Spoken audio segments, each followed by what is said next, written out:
খুনিকে দেখেছিল। হ্যাঁ স্যার, আর খুনি হলো ওই কাবারা। আরে ভাই, ব্যালকনিতে গিয়ে দেখে আসি। কোনো না কোনো প্রমাণ নিশ্চয়ই রেখে গেছে কাবারা তোমার জন্য।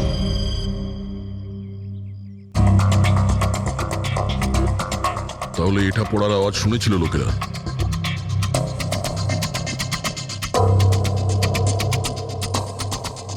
স্যার ওটা শেঠেদের ব্যালকনি।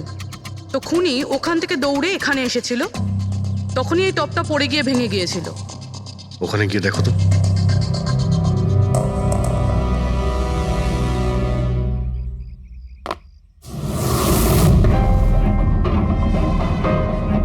স্যার ছাপটা ক্লিয়ার নয়, তবে মনে হচ্ছে এটা 7 নম্বরের জুতো। পা খুব ছোট, মনে হচ্ছে এর হাইট খুব একটা বেশি হবে না।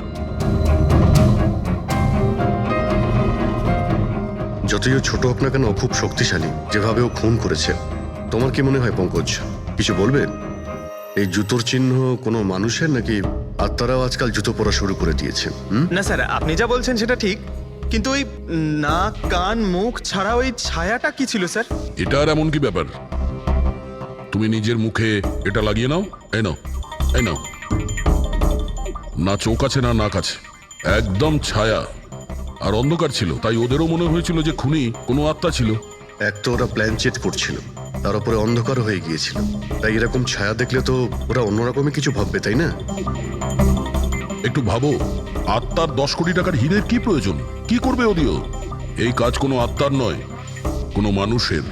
রাত্রি 12:55 মিস্টার সেঠ আর মিসেস সেঠ আর তাদের চাকর রামু, এই 3 জন খুন হয়ে যায়। রাত্রি 2টোর সময় জংশনের মিটার বক্স থেকেও তার টেনে ছেড়ে, আর রাত্রি 2:05 খুনিকে প্রেরণার ব্যালকনি থেকে পালাতে দেখে আদনান। এক প্রশ্ন এটাই যে স্যার, খুনি বাড়ির ভিতরে ঢুকলো কি করে? আমাদের কাছে রাত্রির 2টো পর্যন্ত সিসিটিভি ফুটেজ আছে স্যার। দুপুরের পরে বাড়ির কাছে কেউ আসেনি, দরজা জানলা সব বন্ধ ছিল, কেউ এন্টার করতেই পারবে না। ব্যাপারটা তো এরকম দাঁড়ালো যে রাত 12:55 খুনি জাদু বলে বাড়িতে প্রকট হয়ে সবাইকে মেরে ফেললো। কি বললে তুমি ফেডরিক? কি বললে? বলিনি তো আমি, মানে ফেডরিক, তুমি একদম ঠিক বলেছো। খুনি এটাই করেছে, একদম ওই কাজটাই করেছে। মানে কাবারার ভূত? চুপ, কাবারার ভূত। আমি এটা বলতে চাইছি যে খুনি ওই খুনের রাতে ও আগে থেকেই উপস্থিত ছিল, বাইরে বেরোয়নি ও। তার মানে বাড়ির ভেতরেরই কোনো লোক? কিন্তু স্যার, বাড়ির তো সবাই মারা গেছে। অন্য কেউ, দয়া, অন্য কেউ ছিল যে খুনের রাতের আগেই রুমে আগের থেকে বসেছিল, বাইরে যায়নি সে। একটা কাজ করি আমরা, সিসিটিভি ফুটেজ চেক করতে হবে, দেখতে হবে খুনের 2-4 দিন আগে কে কে মিস্টার আর মিসেস সেঠের ঘরে এসেছিল। দয়া, অভিজিৎ, তোমরা সেঠের বাড়িতে যাও আর দেখো কোনো লুকোনোর জায়গা আছে কি না।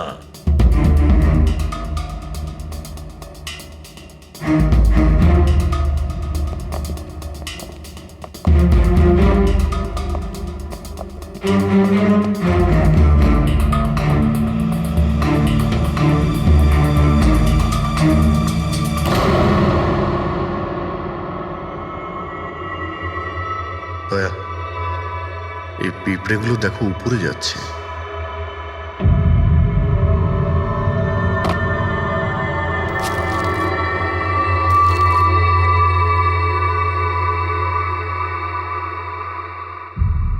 Dry fruits?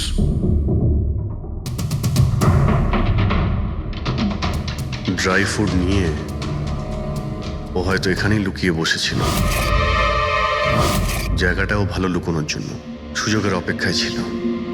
কিন্তু এই ঘরের মধ্যে ঢুকলো কবে?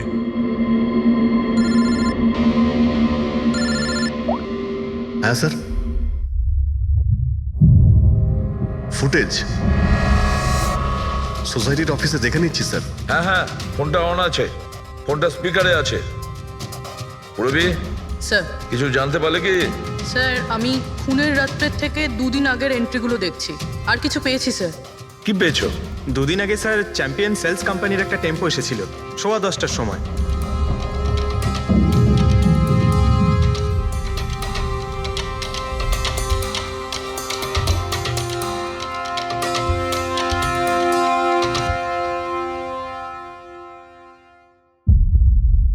আর স্যার তার পরের দিন মানে খুন হওয়ার ঠিক একদিন আগে চ্যাম্পিয়ন সেলসের টেকনিশিয়ান মিস্টার শেঠের বাড়িতে এসেছিল, 1 ঘন্টা থেকে চলে গিয়েছিল।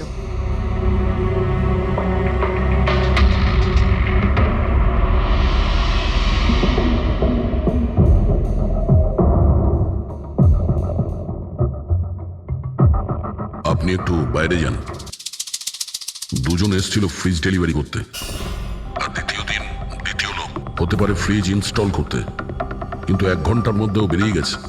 তার মানে এর মানে হলো যদি খুনি ওখানে ছিল তাহলে ও ওখানে কোনো প্রমাণ রেখে যাবে। শালুখেরকে বলো ও যেন শেঠের বাড়িতে যায়।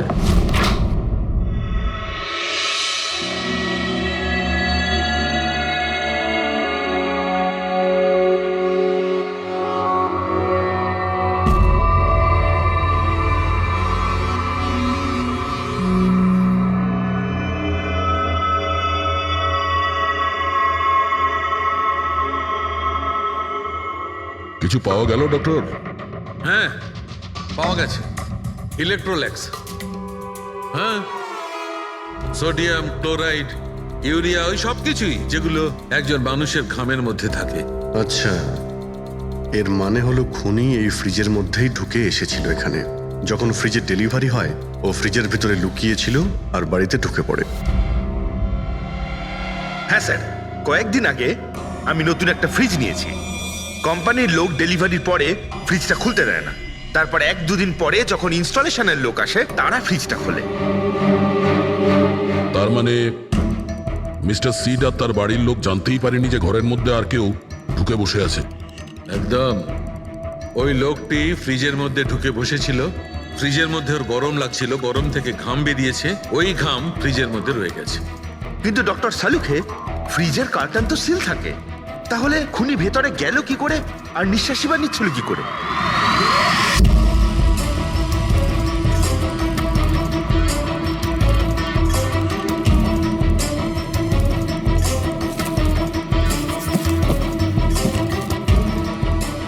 এই দেখো,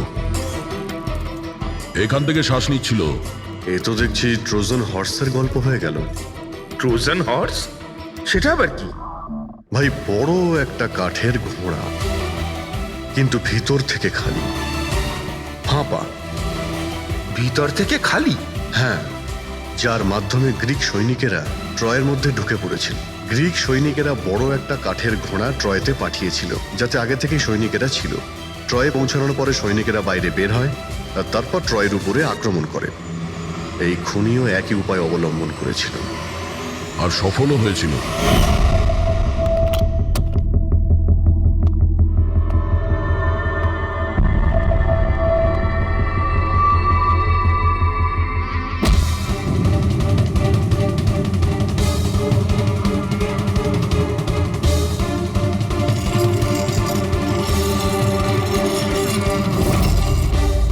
কে তুমি?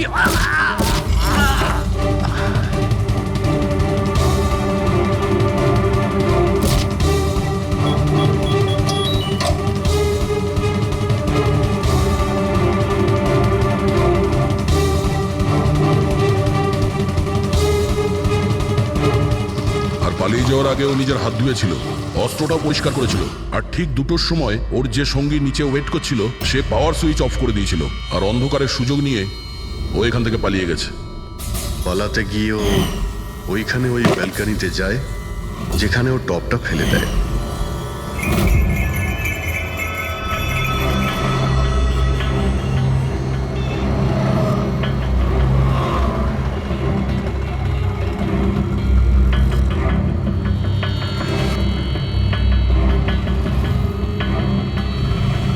স্যার, ইনি চ্যাম্পিয়ন্স কোম্পানির ম্যানেজার।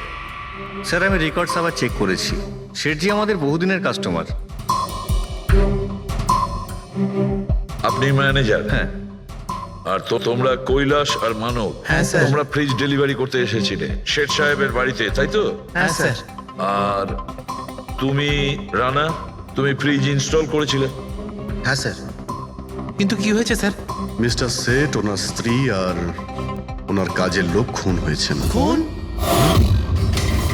কিন্তু স্যার আমরা তো কিছুই করিনি স্যার স্যার আমরা তো অ্যাসাইনমেন্ট পেয়েছিলাম, আমরা গোডাউন থেকে ফ্রিজ তুলেছিলাম আর ওনার বাড়িতে ডেলিভারি দিয়েছিলাম। কিন্তু স্যার এটা তো আমাদের রোজের কাজ স্যার। হ্যাঁ স্যার একটা কথা বলার আছে, ওই ফ্রিজটা স্যার একটু বেশি ভারী ছিল, প্রায় 30-35 কিলো বেশি ছিল স্যার। হ্যাঁ স্যার, আমরা এই ব্যাপারটা নিয়ে কথাও বলছিলাম, আমরা ভাবলাম যে কোনো নতুন মডেল হবে। স্যার আমি এদের লগবুক চেক করেছি, এরা দুজনে 9টার সময় গোডাউনে পৌঁছেছিল, আর 9:30টার সময় টেম্পোতে ফ্রিজটা লোড করেছিল, আর 10:15টার সময় এরা ওই ফ্রিজটাকে মিস্টার সিডের বাড়িতে ডেলিভারি করে ওখান থেকে বেরিয়ে গেছিল। এর মধ্যে তো কেউ ফ্রিজের ভিতরে ঢুকতে পারবে না, যা কিছুই হয়েছে 9:30টার আগেই হয়েছিল স্যার। স্যার এই খুনি রাত্রেই বোধহয় ফ্রিজের মধ্যে ঢুকে বসেছিল। মিস্টার রানা, আপনি গেছিলেন ওখানে ফ্রিজ ইনস্টল করতে, ফ্রিজের প্যাকিংয়ে আপনার কোনো গন্ডগোল লেগেছিল? মানে এরকম মনে হয়েছিল কি প্যাকিংটাতে কোনো গন্ডগোল আছে? সেরকম কিছু ছিল না স্যার, প্যাকিংটা শুধু ভালো ছিল না, কার্টুন আর ভিতরে থার্মোকল পুরো ভাঙা ছিল, যেন কোনো ইঁদুর কেটেছিল। আমার একটু অদ্ভুত লেগেছিল, তাই গিয়ে ফ্রিজটা চেক করলাম। ফ্রিজ একদম পারফেক্ট ছিল স্যার, ওতে কোনো ড্যামেজ বা ফল্টও ছিল না। তাই আমি ওদেরকে এই কথাগুলো বললাম না, কারণ ওরা ফ্রিজটা ফেরত দিয়ে দিত আর আমাদের কোম্পানির নাম খারাপ হয়ে যেত। থার্মোকল ভেঙে দরজায় হয়তো ঢুকিয়ে দিয়েছিল, যাতে ও শ্বাস নিতে পারে। এই ফ্রিজের ওজন 40 কিলোর বেশি ছিল। আর ওই জুতোর ছাপ যেটা পেয়েছি 7 নম্বরের, মানে এটাই বলতে চাইছি এই লোকটা কোনো অ্যাভারেজ হাইটের ফিটের নয়। এই জন্যই তো ফ্রিজের ভেতরেও সেট হয়ে যায়। ম্যানেজার বাবু, হ্যাঁ স্যার। মিস্টার শেঠের বাড়িতে যে ফ্রিজটা পাঠানো হয়েছিল সেম ফ্রিজ এখানে একটা আনান। ঠিক আছে স্যার। ঘেটুকে ডেকে পাঠাও।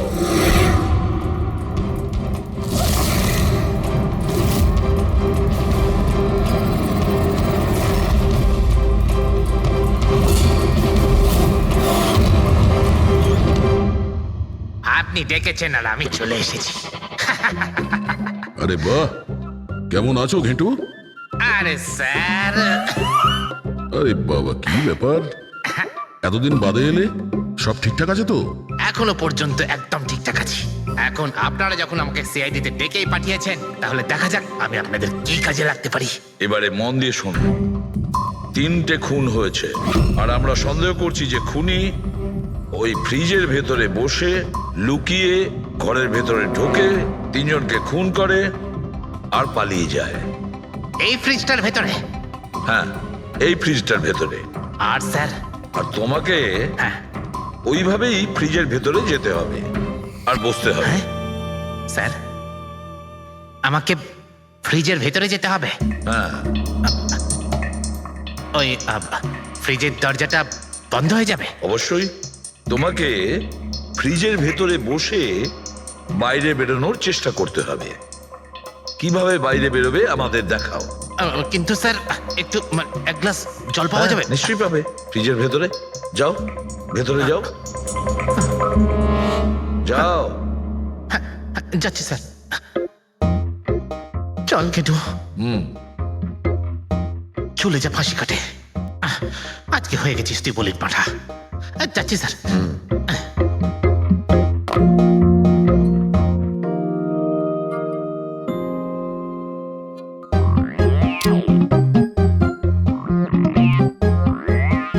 স্যার এই দেখুন, এবার দেখুন ঘেটুর চমৎকার।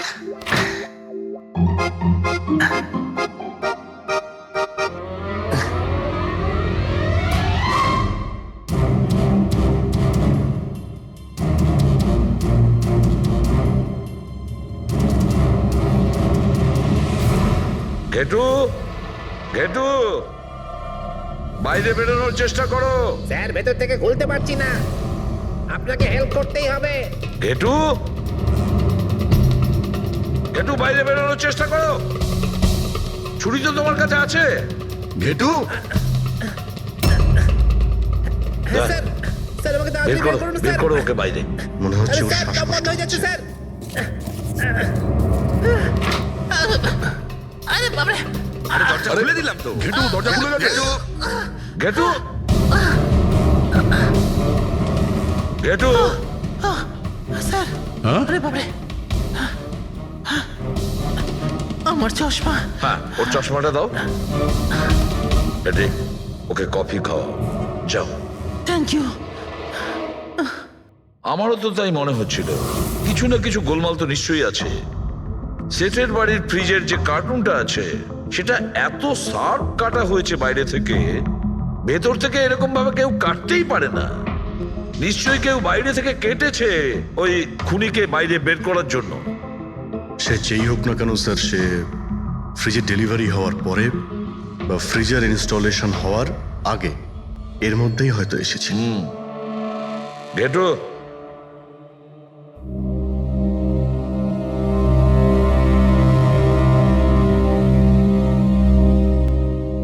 ঘেটু একটা কাজ করো, আমাদের ওই খুনি রোগা পাতলা 30-40 কিলো ওজনের হবে, তবে শক্তিশালী এমন কোন লোককে খুঁজে বের করো যার কাছে হঠাৎ করে অনেক টাকা এসেছে, যে জুয়া খেলে ফালতু অনেক কিছুতে খরচা করছে, এমন কোন লোক, সেই আমাদের খুনি হবে।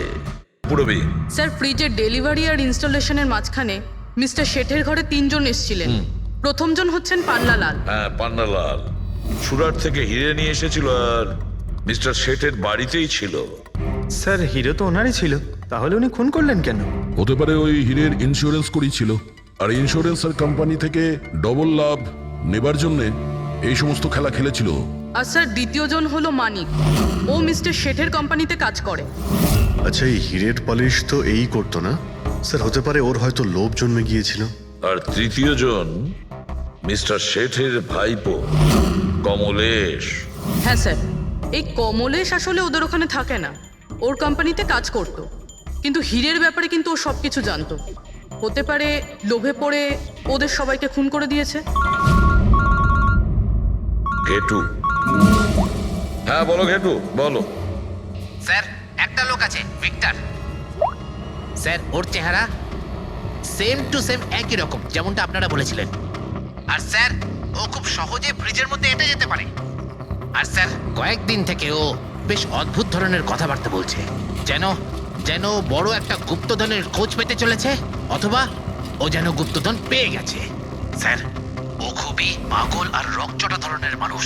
শুনেছি কয়েক বছর আগে ও নাকি সিরিয়াল কিলারও ছিল। স্যার, সব থেকে ইম্পর্টেন্ট কথা যেটা হলো, খুন যদি ভিক্টর করে থাকে তাহলে আমাদের হাতে বেশি সময় নেই স্যার। হয় ও দেশ ছেড়ে দিয়েছে, না হলে দেশ ছাড়ার মতলব ভাবছে।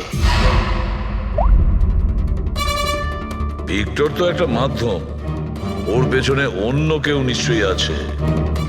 এই ভিক্টর দেশ ছেড়ে পালানোর চিন্তা করছে। পালিয়ে যাবে কোথায় স্যার? ওকে পালাতে দিলে তো ওর ফোনের লোকেশন থেকে জানতে পারবো কোথায় লুকিয়ে বসে আছে। অনেক পরিশ্রম করতে হয় সিআইডিতে। আর স্যার, স্যার এখানেই কোথাও আছে তাই না? হ্যাঁ ঘেটু, ওর মোবাইলের লোকেশন ওই আশেপাশে কোথাও দেখাচ্ছে। খুন করার পরে ওখানে লুকিয়ে আছো। ঠিক আছে।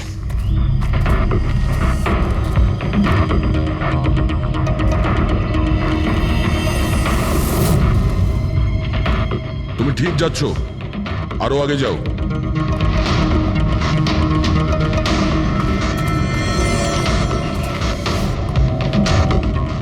পঙ্কজ, স্যার,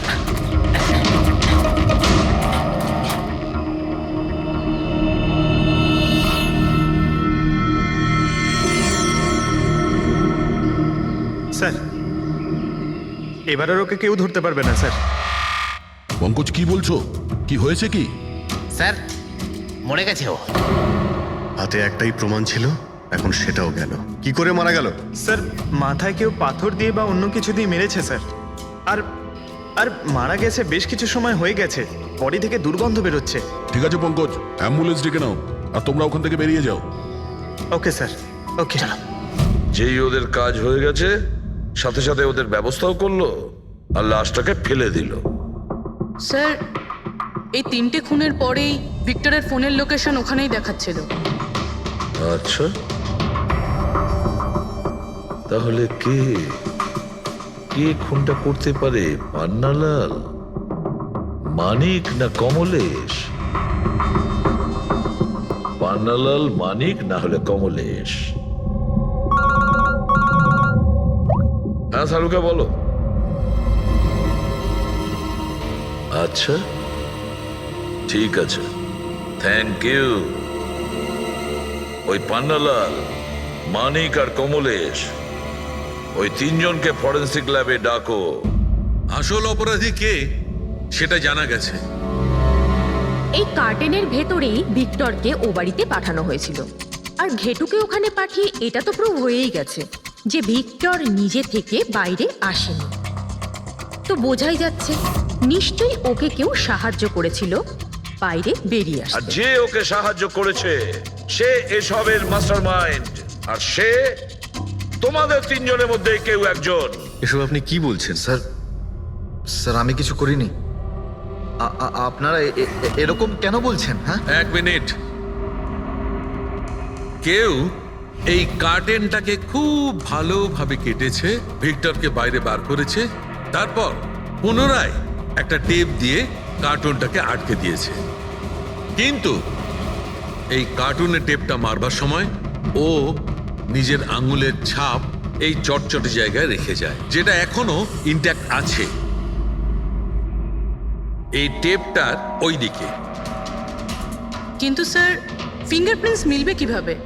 কার্টুনে তো টেপ লাগানো রয়েছে, আর যদি আমরা টেপটাকে ছিঁড়তে যাই তাহলে তো কার্টুনের কাগজগুলোও ছিঁড়ে যাবে। তুমি চিন্তা করো না পূরবী, ডক্টর সালুকে যখন আমাদের এখানে ডেকেছেন তো কোনো না কোনো রাস্তা তো আছেই ওনার কাছে। আছে তো, রাস্তা আছে। সারিকা,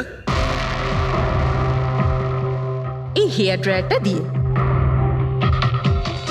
এই হেয়ার ড্রায়ারটাকে আমরা এই টেপটার ওপর ইউজ করব। এই ড্রায়ারের গরম হাওয়াতে এই টেপটার ওপরের অ্যাডহেসিভ আঠাটা একেবারে গলে যাবে।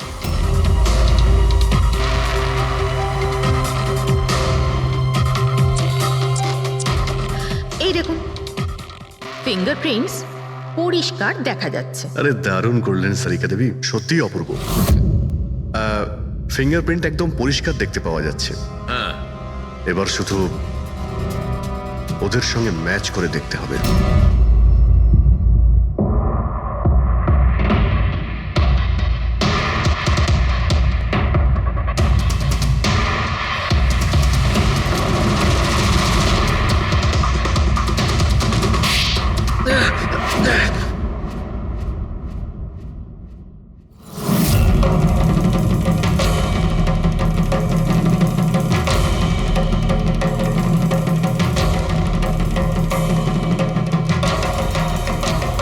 কমলেশ, হ্যাঁ আমি করেছি। আমি ওই হিরেগুলোর ব্যাপারে জানতাম, আর আমি এটাও জানতাম যে ওরা একটা নতুন ফ্রিজ নিতে চলেছে। আর তখনই আমার মাথায় একটা প্ল্যান এলো। আমি ওই ফ্রিজটাকে ফ্রোজেন হর্সের মতো ইউজ করে ভিক্টরকে ওই বাড়িতে পৌঁছলাম। তারপর আমার হিরের লোভ হয়ে গেছিল। তারপরও রাতে বাড়ি এসে পৌঁছলো। তারপর সুযোগ দেখে আঙ্কেলের ফ্রিজটায় গিয়ে আমি লুকিয়ে গেছিলাম। আর তারপর ডেলিভারির পরে তুমি ওনার বাড়িতে যাও আর ভিক্টরকে ফ্রিজ থেকে বাইরে বের করো। সেই রাতে আমি কাকুর বাড়িতেই লুকিয়েছিলাম।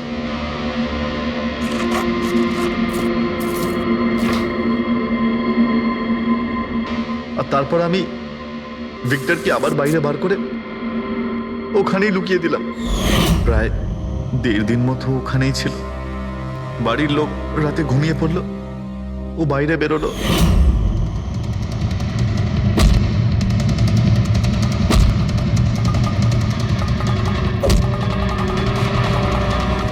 ও সবাইকে মারলো, আর তারপর হিরে চুরি করে আমার জন্য অপেক্ষা করছিল। ও তাই ভিক্টর নিজের হাত আর অস্ত্র পরিষ্কার করছিল, কারেন্ট অফ হওয়ার জন্য অপেক্ষা করছিল, তাই তো? হ্যাঁ, তারপর আমি ভিক্টরকে আমার সাথে নিয়ে গেলাম।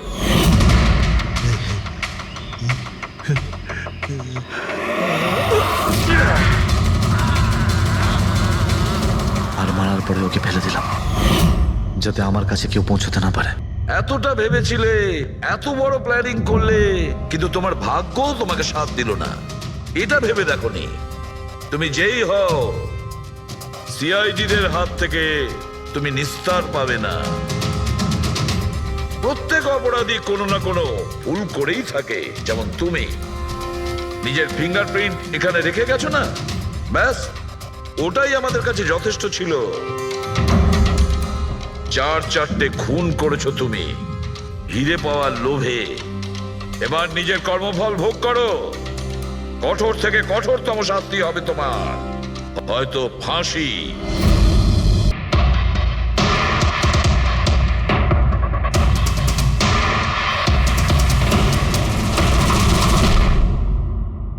Emergency medical card. এনার আমন্ড আর শেলফিশে অ্যালার্জি আছে।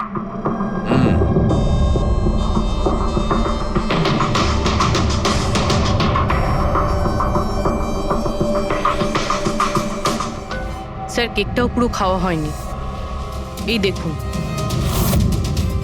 মনে হচ্ছে কেক কাটার কিছুক্ষণের মধ্যেই এরা সবাই মারা গিয়েছেন।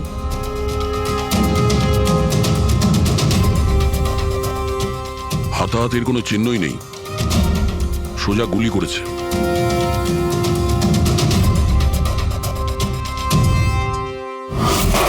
এইভাবেই গুলি চালিয়েছে।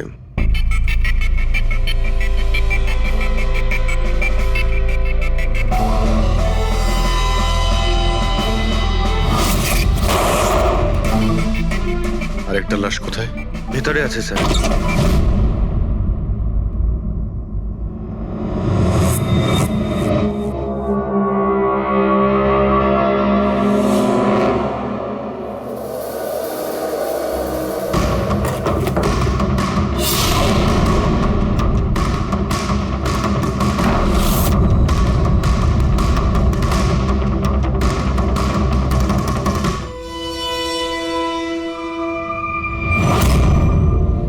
গান কেস, কিন্তু এ তো পুরো খালি।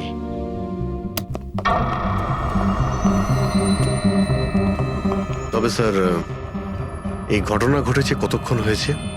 এই 4 জনের মৃত্যুই কালকে দুপুর 2টো থেকে 4টের মধ্যে হয়েছে। এরা কে কিছু জানতে পারলে? হ্যাঁ স্যার, উনি সুধীর বাবু, আর কে উইপস ইন্ডাস্ট্রির চেয়ারম্যান। ওর বড় ছেলে নীল, আর এ ওর ছোট ছেলে রিতেশ। আর ভিতরে যে আছে সে সুধীরবাবুর স্ত্রী মায়া। স্যার, নীল আর রিতেশ দুজনেই আর কে উইভস কোম্পানির বোর্ড মেম্বার ছিল, কিন্তু কোম্পানির অবস্থা খুবই খারাপ ছিল, বন্ধ হওয়ার জোগাড়। প্রচুর ধার বাকি হয়ে গেছিল, আর বাজারের ধারও মেটাতে পারছিল না, সমস্যা বেড়েই চলেছিল। তাহলে এখানে সেলিব্রেশন কি জন্য হচ্ছিল? স্যার, সুধীরবাবুর 60তম জন্মদিন ছিল। বার্থডে সেলিব্রেট করছিল? তাহলে নিশ্চয়ই আরো অনেকে এসেছিল। অফিসের কিছু লোক এসেছিল স্যার, আর ওদেরকে জিজ্ঞাসাবাদ করে ছেড়ে দিয়েছি। এরা সবাই এখানে একসাথে থাকতো কি? না না স্যার, এখানে তো শুধু সুধীরবাবু আর মায়া থাকতেন। সুধীরবাবু নীল আর রিতেশের জন্য আলাদা আলাদা বাংলো কিনে রেখেছিলেন, এরা দুজন ওখানেই থাকতো। আজকে তারা বাবার জন্মদিন পালন করতে এসেছিল। স্যার, সন্ধেবেলায় অনেক বড় একটা পার্টি হওয়ার কথা ছিল। কেক কাটার কিছুক্ষণের মধ্যেই সবাই মারা যায়। পার্টি প্ল্যান যারা করেছিল সেই টিমটা এসেছিল, কিন্তু কেউ দরজা খোলেনি দেখে চলে গিয়েছিল। বস, আমার মনে হচ্ছে না যে কেউ বাইরে থেকে এসেছিল। যা কিছু ঘটেছে এই 4 জনের মধ্যেই ঘটেছে। কিন্তু বাড়িতে তো কোনো চাকর অবশ্যই থাকবে। আছে তো, চাকর আছে তো, কিন্তু তারা গ্রামে গেছে। সুধীরবাবু শুধু আজকের জন্য একজন সার্ভেন্ট হায়ার করেছিলেন, সে কাল সকালে কাজ করে গেছিল, আর পার্টি শেষ হওয়ার পরে আজকে এসে পরিষ্কার করার কথা ছিল। পার্টি শেষ হওয়ার আগেই সবকিছু শেষ হয়ে গেছে। মনে তো হচ্ছে এটা মার্ডারই। সরি ডক্টর সালুকে, আমার এটা মনে হচ্ছে যে 4 জন ছাড়াও এখানে আরো একজন ছিল, যে বাইরে থেকে ভেতরে এসেছিল। একটু মন দিয়ে দেখো, এখানে কোনো হাতাহাতির কোনো চিহ্ন নেই, আর প্রত্যেকটা জিনিস নিজের জায়গাতেই আছে। এটা মনে হচ্ছে যে কেউ কেকের মধ্যে কিছু মিশিয়ে দিয়েছিল, যেটা খেয়ে এরা 4 জনই অজ্ঞান হয়ে গেছিল। তারপরে ওই 5 নম্বর লোকটা বাড়ির মধ্যে ঢুকলো, এসে সবাইকে গুলি করে দিল। এটা বস 100% মার্ডার। মার্ডার আর সুইসাইডও। আচ্ছা, তোমরা তো নিশ্চিতভাবে কি করে বলছো? স্যার, এই দেখুন, বাকি 3টে লাশের কাছে স্ট্রাগলের কোনো চিহ্ন মাত্র নেই, শুধুমাত্র সুধীরবাবু ছাড়া। এনার পা ভাঁজ হয়ে রয়েছে, অনেকটা ব্লাডও বেরিয়েছে। আমার মনে হয় যখন ওনার গুলি লাগে তখন উনি বেঁচে ছিলেন। যদি উনিও কেক খেয়ে বাকিদের মতো অজ্ঞান হয়ে থাকতেন, তাহলে ওদের মতোই পড়ে থাকতেন। ইনি প্রথমে 3 জনকে গুলি করেন আর তারপর সুইসাইড করেন, এরকম মনে হচ্ছে। যদি এটাই হয়তো, তাহলে যে বন্দুক দিয়ে গুলি করা হয়েছিল সেটা কোথায়? সেটা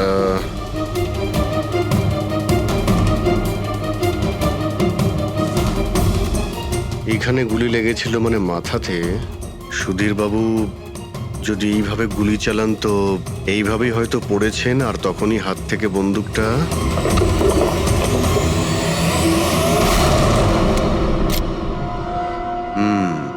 এই হলো বন্দুক। স্যার এই দেখুন, রিতেশের ফোনটা পেলাম। স্যার ও কেক কাটার কিছুক্ষণ পরেই নিজের সোশ্যাল পেজে এই সেলফিটা পোস্ট করেছে। বলছিলাম না, এখানে পঞ্চম ব্যক্তি থাকতেই পারে না। কিন্তু বুঝতে পারছি না কেন, আমার এখনো সন্দেহ আছে। দেখুন, সন্দেহ করা তো আমাদের কাজ। একটা কাজ করে যতগুলো এভিডেন্স আছে, যতগুলো জিনিস আছে, সব বিউরোতে নিয়ে যাই, দেখি এসিপি স্যার কি বলেন। গোলমাল মনে হচ্ছে। বস, আমি ওদের পেটের মধ্যে কেকের টুকরো পেয়েছি। ওই যে কেক ওরা খেয়েছিল, ওই কেকের মধ্যে সেনেটিভ মেশানো ছিল, নেশার ওষুধ। সেনেটিভ? 3 জন খেয়েছে আর অজ্ঞান হয়ে গেছে। 4 জনই? না, 3 জন। নীল, রিতেশ আর মায়া, ওদের 3 জনের পেটের মধ্যেই শুধু কেকের টুকরো পাওয়া গেছে। তার মানে সুধীর বাবু ওই কেকটা খাননি? না দয়া, সুধীর শুধু একজনই ছিল যে গুলি চলবার সময় অজ্ঞান হয়নি। কি সুধীর বাবু নিজের জন্মদিনে এই কেক খাননি? হয়নি, কারণ ওই কেকের মধ্যে বাদাম মেশানো ছিল। কিন্তু স্যার ওনার বাড়ির লোকের তো নিশ্চয়ই জানা আছে যে ওনার বাদাম থেকে অ্যালার্জি ছিল। এক্স্যাক্টলি। তাহলে এই কেক আনলো কেন? অদ্ভুত ব্যাপার। সুধীর বাবুর বার্থডে ছিল আর কেক ওই 3 জনে খেয়েছিল। কেক 3 জনে খেয়েছিল, কিন্তু ওখান থেকে যে বন্দুকটা পাওয়া গেছে তাতে 4টে গুলি খরচ হয়েছে, যেগুলো এদের গায়ে লেগেছে। অদ্ভুত ব্যাপার যে ওর ওপর সুধীরের আঙুলের ছাপ আছে। আর ওই বন্দুকটাও তো সুধীর বাবুর নামেই রেজিস্টার করা। তো সুধীর বাবু প্রথমে ওই 3 জনকে গুলি করে আর তারপর নিজে সুইসাইড করে। কিন্তু কেন? ঝামেলা এড়ানোর জন্য। ব্যবসা ডুবে যাচ্ছে, ধার দেনা বেড়ে যাচ্ছে, এই জন্য নিজের সঙ্গে পুরো ফ্যামিলিটাকেই মেরে ফেলে। আর কি কারণ হতে পারে? হ্যাঁ স্যার, তাই তো মনে হচ্ছে। সুধীর বাবু ইচ্ছে করেই ওই বাদামওয়ালা কেক নিয়ে এসেছিল যাতে ওনাকে না খেতে হয়, আর উনি সেনেটিভ মিশিয়ে ওই কেকটা সবাইকে খাইয়ে দেন। আর অজ্ঞান হওয়ার পরে তাদের মেরে ফেলে নিজেও আত্মহত্যা করেন। রবি, ওই রিতেশ যেটা ফটো আপলোড করেছিল না নেটে, সেটা একটু খোলো তো। কটার সময় তুলেছিল এই ফটোটা? স্যার 2:05 আর আপলোড করেছিল? স্যার 2:07। সালুকে একটা কথা বলো, কেক খাওয়ার কতক্ষণ পরে ওরা অজ্ঞান হয়েছিল? 20 থেকে 25 মিনিট। মানে 2:30 না 2:35? আমার মনে হয় ওরা সবাই ওই সময়ই মারা গিয়েছিল, 2:30 থেকে 3:45-এর মধ্যে। মানে সবকিছু ঘটেছে ওই 40 মিনিটের ভেতরেই। 1 মিনিট, ওই দেখো, ওই ছায়াটা কার? ওই শ্যাডো? এই 4 জন তো এখানে দাঁড়িয়েছিল, তাহলে ছায়া ওখানে গেল কি করে? সেটা ওখানে গিয়েই দেখতে হবে। এই শ্যাডোটা কার ছিল? 2:04। পর্দার পজিশন একদম ঠিক আছে তো? একদম স্যার। পজিশন নিয়ে নি। রেডি? 2:05। আরে এখানে তো কোনো ছায়া দেখতে পাচ্ছি না। তাহলে ওখানে ছায়া কোথা থেকে এলো?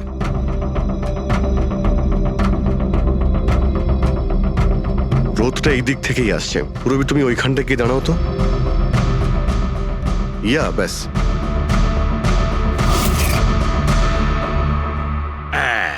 এইখানে ছায়াটা দেখা যাচ্ছে, ঠিক যেমনটা ওখানে ছিল, সেম টু সেম।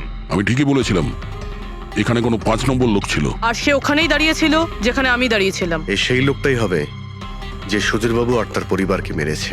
আর সে আমাদের অলমোস্ট ধোকা দিয়ে দিয়েছিল যে এটা মার্ডার কাম সুইসাইড। আর ওর ছায়াই ওকে ধোকা দিয়ে দিয়েছে। কিন্তু স্যার আমরা এই ছায়ার মাধ্যমে খুনি অবধি পৌঁছবো কি করে? খুনির মেন টার্গেট ছিল সুধীর বাবু, আর সে ওই সময় ওখানেই দাঁড়িয়েছিল। নিশ্চয়ই চেনা জানাই কেউ হবে। কারেক্ট। খোঁজ নিয়ে দেখো সুধীর বাবু পার্টিতে কাদের কাদের ডেকেছিলেন।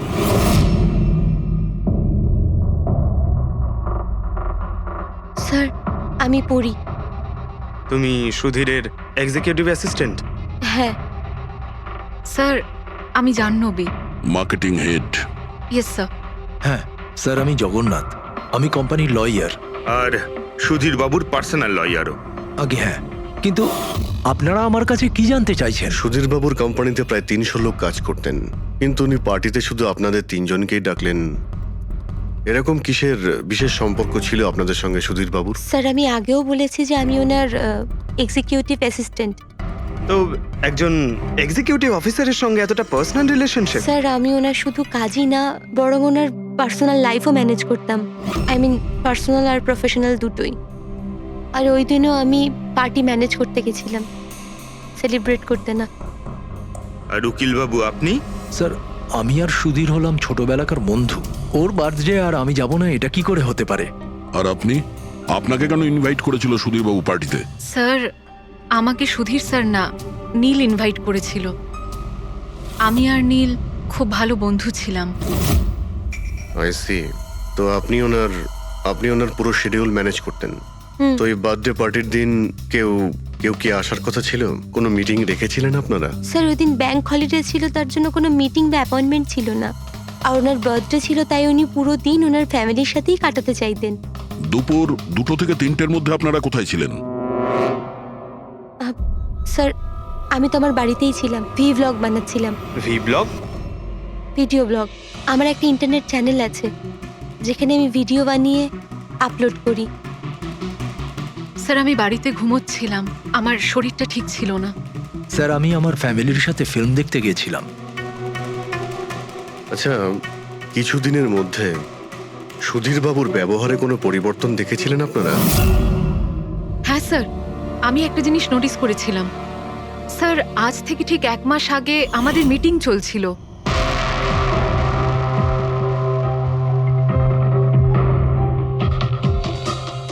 স্যার কি ব্যাপার, ভেতরে এসো। ঠিক আছে তুমি যাও।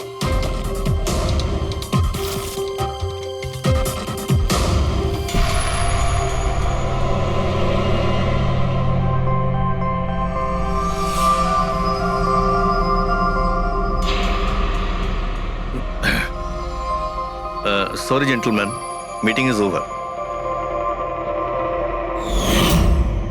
বাচ্চাদের পোশাক? Yes sir. আচ্ছা, আর কিছু নোটিস করেছিলেন আপনারা? কোনো অদ্ভুত কিছু? হ্যাঁ স্যার, এই 2 সপ্তাহ আগে উনি আমাকে বলেছিলেন যে উনি ওনার দলিল চেঞ্জ করতে চান। উইল বদলাতে চাইছেন কেন? জানি না স্যার, ওনার দলিলে 3 জন মানুষের নাম ছিল, একজন ওনার স্ত্রী মায়া আর 2 জন ওনার ছেলে। কিন্তু উনি চতুর্থ একজনের নাম জুড়তে চাইছিলেন, অ্যাড করতে চাইছিলেন। কি নাম ছিল ওই চতুর্থ জনের? ওনার নাম তো উনি বলেননি। আপনি কি উইলটা বদলেছিলেন? আসলে আমি পেপার সব তৈরি করে দিয়েছিলাম, ব্যাস নাম ভরে ওতে সুধীরকে সই করতে হতো। জানি না কি হলো, হঠাৎ নিজের বার্থডের কিছুদিন আগে ও আমাকে বলল যে দলিল বদলাতে চায় না, ওই পুরনো দলিলটাই থাকবে। ঠিক আছে, এই চতুর্থ ব্যক্তি আবার কোথা থেকে এলো যার নাম সুধীর বাবু নিজের উইলে ইনক্লুড করতে চেয়েছিলেন? সুধীরজির মৃত্যুর এই চতুর্থ জনের সঙ্গে কোনো কানেকশন থাকতে পারে। আমার তো এটাই কিছুতে মাথায় ঢুকছে না। বাচ্চাদের পোশাক কেউ কাউকে কেন পাঠাতে যাবে? বাচ্চাদের জামা কাপড় পাঠানো হয়েছিল, তাহলে ওই এনভেলপটা কোথায় গেল? সুধীর বাবুর রুমটা তো আমরা ভালো করে চেক করেছি, ওখানে তো কিছুই পাইনি আমরা। বাড়িতে নয় তো অফিসে?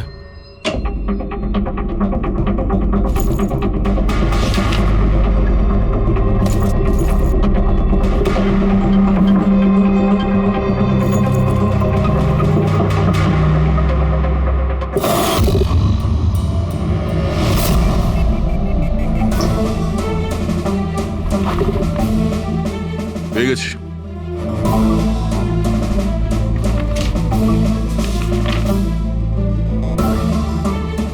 আরে এতে তো দেখছি কোনো পোস্টাল স্ট্যাম্প বা যে পাঠিয়েছে তার নামই নেই।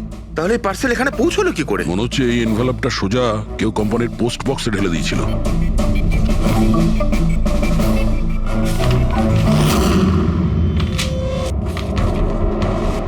এই এনভেলপটা ডক্টর সালুকের কাছে পাঠিয়ে দিই, উনি হয়তো কিছু পেতে পারেন। ঠিক আছে। আচ্ছা, এই জাহ্নবী বলছিল যে এই পার্সেলটা দেখে মিস্টার সুধীর একদম চমকে গিয়েছিলেন। হতে পারে কোনো পুরনো স্মৃতি জেগে উঠেছিল। আর তারপর উনি কাউকে কলও করেছিলেন হয়তো। আগের মাসের কল ডিটেলস সুধীর বাবুরটা দেখি। দেখি এই এনভেলপ পাওয়ার পরে সুধীরবাবু সবার আগে কাকে ফোন করেছিলেন? সুধীরের ফোন এসেছিল অনেক বছর বাদে। কি কথা হয়েছিল আপনাদের দুজনের?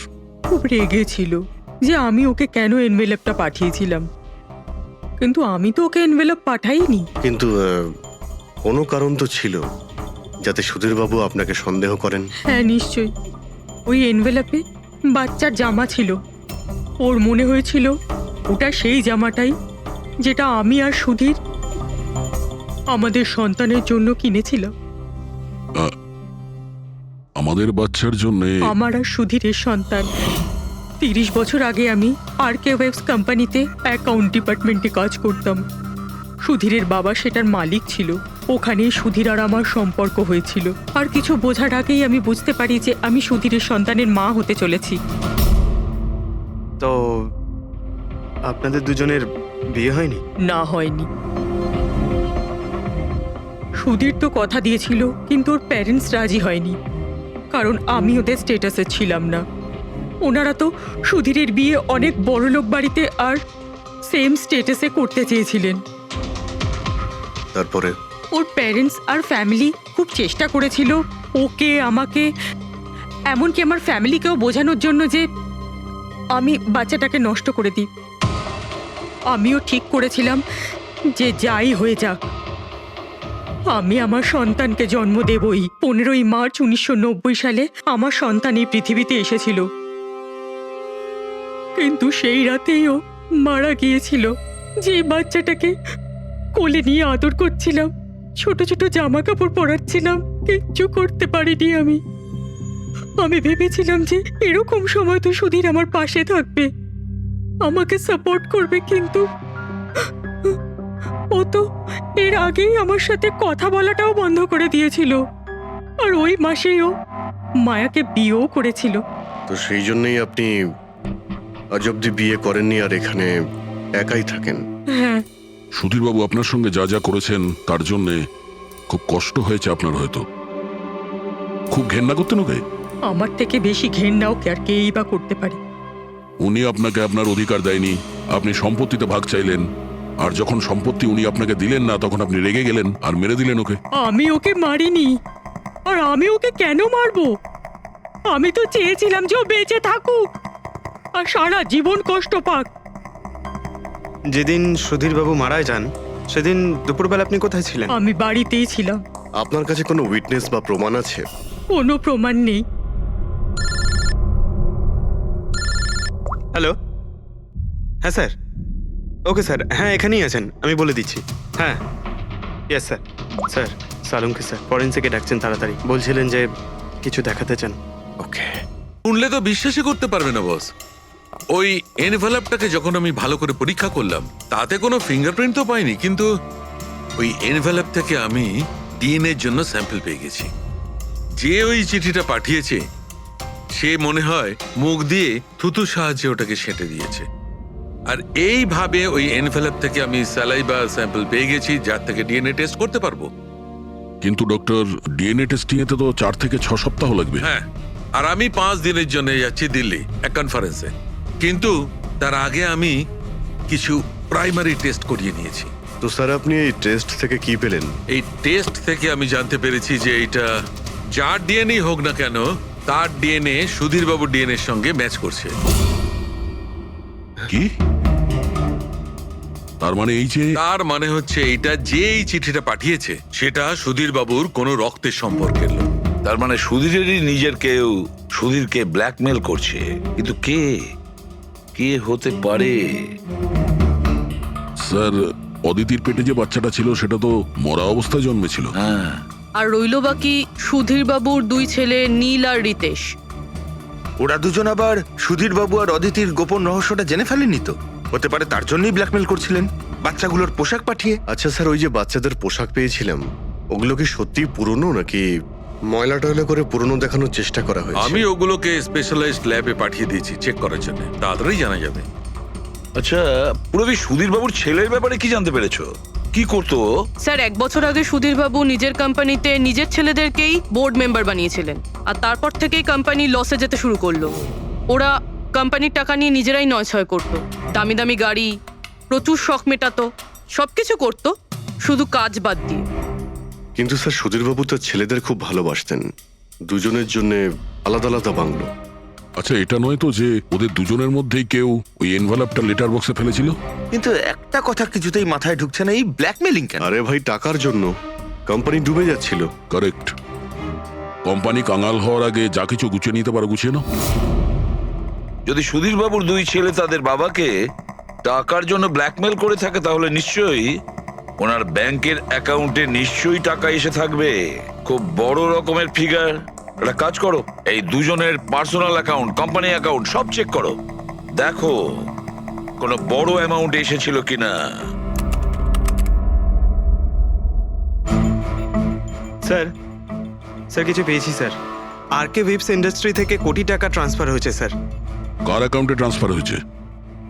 1 মিনিট দেখছি। এগুলো রিতেশ আর নীলের অ্যাকাউন্টই হবে? না স্যার, প্রাইভেট অ্যাকাউন্ট, রেচেলের নামে। কোন টাকা? আপনারা কি নিয়ে কথা বলছেন? আমি কিচ্ছু জানি না। কোন টাকা? সেই টাকাটা যেটা আরকে ভিপস এর অ্যাকাউন্ট থেকে তোমার অ্যাকাউন্টে ট্রান্সফার হয়েছে। এবার কিছু মনে পড়েছে? ওটা তো আমার স্যালারি, আমি ওখানে কাজ করতাম। স্যালারি? 11 কোটি স্যালারি? হ্যাঁ, তাও আবার 2 সপ্তাহের। ওই হিসাবে তো তোমার মান্থলি স্যালারি 22 কোটি টাকা হবে। কি কাজ কি করো তুমি? ব্ল্যাকমেলিং এর কাজ। তুমি আর রিতেশ দুজন মিলে সুধীর বাবুকে ব্ল্যাকমেল করছিলে। দেখো রিচেল, আমরা খুব ভালো করেই জানি যে তুমি আরকে কোম্পানিতে একদিনের জন্যও কাজ করনি। এবার পরিষ্কার করে সত্যিটা বলবে নাকি? রিতেশ কিন্তু আর নেই, তাই যত শাস্তি সব তোমাকেই কিন্তু পেতে হবে। ব্ল্যাকমেলিং আর এক্সটর্শনের শাস্তি জানো তুমি? আমি কাউকে ব্ল্যাকমেল করিনি। তাহলে সুধীর বাবু কি তোমাকে 11 কোটি টাকা এমনিই দান করে দিলেন? সুধীর আঙ্কেল তো ওই টাকা ট্রান্সফারই করেননি। তাহলে কে করেছিল? আমার বয়ফ্রেন্ড রিতেশ। ও আমাকে বলেছিল যে ওর কোম্পানির টাকা ও কিছুদিনের জন্য অন্য কোথাও রাখতে চায়। অন্য কোথাও? কেন জানি না, আর আমি জিজ্ঞাসাও করিনি। তুমি রিতেশকে জিজ্ঞাসা করনি, আর যখন রিতেশ মারা গেল তখন পুলিশকেও বলনি? আমি ভেবেছিলাম যে রিতেশ তো আর বেঁচে নেই, তাই তাই টাকাগুলো আমি রেখে দিই। কেউ কি করে জানতে পারবে? কিন্তু সুধীর বাবুর ফ্যামিলিকে মারতে পারে কারা? পরি তো ভিডিও বানাচ্ছিল, আর জাহ্নবী অসুস্থ ছিল, আর জগন্নাথ নিজের ফ্যামিলির সঙ্গে ফিল্ম দেখছিল। কিন্তু অদিতির ব্যাপারে আমি কিছুই বুঝতে পারছি না। কিন্তু কে হতে পারে যে সুধীর বাবুকে এনভেলপ পাঠায়, ওই প্যাকেটটা পাঠায়? সে কে? ওর নামটা সুধীর বাবু উইলে লিখতে চেয়েছিলেন, কিন্তু লেখেননি। সে কে?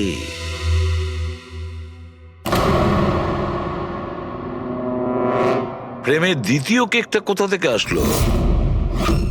হ্যাঁ স্যার, এখানে দুটো কেক। সেটাই তো, যখন বার্থডে ছিল সুধীর বাবু তার নিজের ফ্যামিলির সঙ্গে, ছোট কেকটা কেন কাটতে যাবে যেখানে এত বড় কেকটা রয়েছে এর সামনে? স্যার, যাতে ও রাতে পার্টিতে বড় কেক খেতে পারে। আরে ভাই, সুধীর বাবু কি 18 বছরের বাচ্চা ছিল নাকি যে নিজের বার্থডেতে দুটো কেকের অর্ডার দেবে? স্যার, হতে পারে এই কেকটা ওনাকে কেউ গিফট করেছে, এই বাদামওয়ালা কেক। সেটা তো বক্সে নিয়ে আসবে, আর তার উপরে কেক শপের নামটাও লেখা থাকবে। না স্যার, ওখানে তো আমরা কোনো বক্স পাইনি। ছিল না? হতে পারে কেউ এই কেকটা বাড়িতে বানিয়েছে, সেই জন্যই আমরা ওখানে বক্স পাইনি। কিন্তু এই আমান্ড দেওয়া কেক পাঠালোটা কে? স্যার, হ্যাঁ স্যার, আমি জাহ্নবীর সোশ্যাল প্রোফাইল চেক করছিলাম। স্যার, এখানে ওর অনেক ছবি আছে যেখানে ও কেক আর পেস্ট্রি বেক করছিল। বেকিং ও খুব পছন্দ করে। হ্যাঁ, আমি বেকিং পছন্দ করি, তাতে কি? তো কিছু না, তুমি বাদামওয়ালা কেক বানিয়েছিলে না সুধীর বাবুর জন্য? আমি যখন জানি যে ওনার বাদামে অ্যালার্জি, তাহলে আমি ওনার জন্য বাদাম কেক কেন বানাবো? কারণ তুমি চাইছিলে যে উনি কেকটা না খান, যদি খেতে অজ্ঞান হয়ে যেত না। আর তুমি চাইতে যখন তুমি ওকে মারবে তখন যেন ওর জ্ঞান থাকে, কষ্ট পায় তোমার সামনে, প্রাণ ভিক্ষা করে, তাই না? আরে আমি সুধীর আঙ্কেলকে কেন মারবো? তুমি কেকের মধ্যে সেনেটিভ মেশাওনি রিতেশ, নীল আর মায়াকে মারার জন্য? আপনারা এইসব কি বলছেন বলুন তো? ব্যাস ব্যাস, অনেক হয়েছে। তুমি বলেছিলে না যে ওই দিন তুমি অসুস্থ ছিলে আর বাড়িতেই ছিলে? কোথাও তুমি যাওনি। তুমি পার্টিতে কিভাবে গিয়েছিলে কিনা পার্টিতে? আমি সত্যি 2-3টে পর্যন্ত ঘুমিয়েছিলাম। তারপর ঘুম থেকে ওঠার পর আমার মনে হলো যে আমি একটু বেটার ফিল করছি, আর তাই আমি পার্টিতে চলে যাই। এতে আমার কি অন্যায়? তুমি যদি রাত 2টো থেকে 3টে অবধি সত্যিই ঘুমিয়েছিলে, তাহলে 2:30টার সময় যখন সুধীর বাবু মারা যান, তখন তোমার মোবাইল ওনার ঘরের সামনে গেল কি করে? দেখো জাহ্নবী, মিথ্যে বলে কোনো লাভ নেই। আমরা তোমার মোবাইলের রেকর্ড চেক করে দেখেছি। যে সময় সুধীর বাবু মারা যান সেই সময় তোমার ফোনের লোকেশন ওনার বাড়ির কাছেই ছিল। এবার সত্যি বলবে নাকি আরো টাইম ওয়েস্ট করতে চাও? আমি আর নীল একে অপরকে ভালোবাসতাম।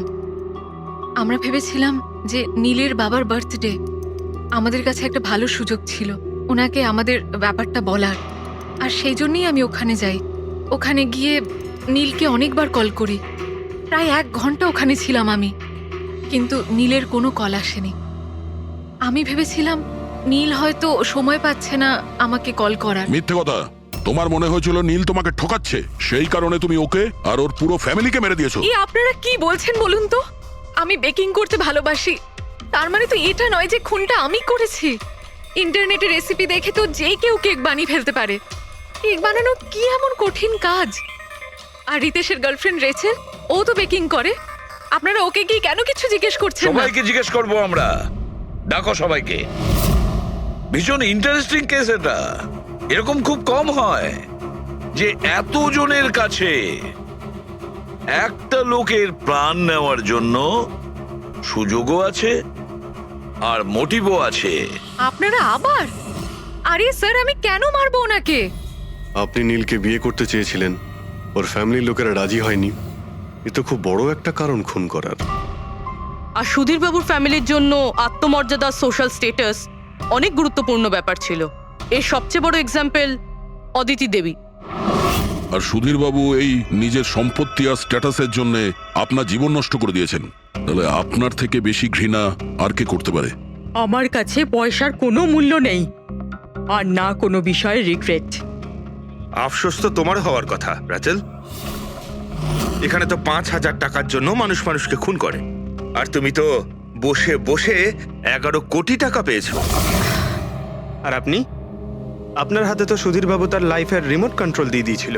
আপনি সবই জানতেন ওনার ব্যাপারে। এটাও জানতেন যে উনি ওনার গানটা কোথায় রাখেন। দেখুন, আপনাদের যা ইচ্ছে বলতে পারেন। আমি আপনাকে আগেও বলেছিলাম যে আমি সেদিন ঘরে ভিডিও ব্লগ বানাচ্ছিলাম। চাইলে আমার ফোনও চেক করতে পারেন। হ্যাঁ হ্যাঁ, নিশ্চয়ই। ওই দেখি, জানা তো যাবে কিভাবে ভিডিও ব্লগ বানানো যায়।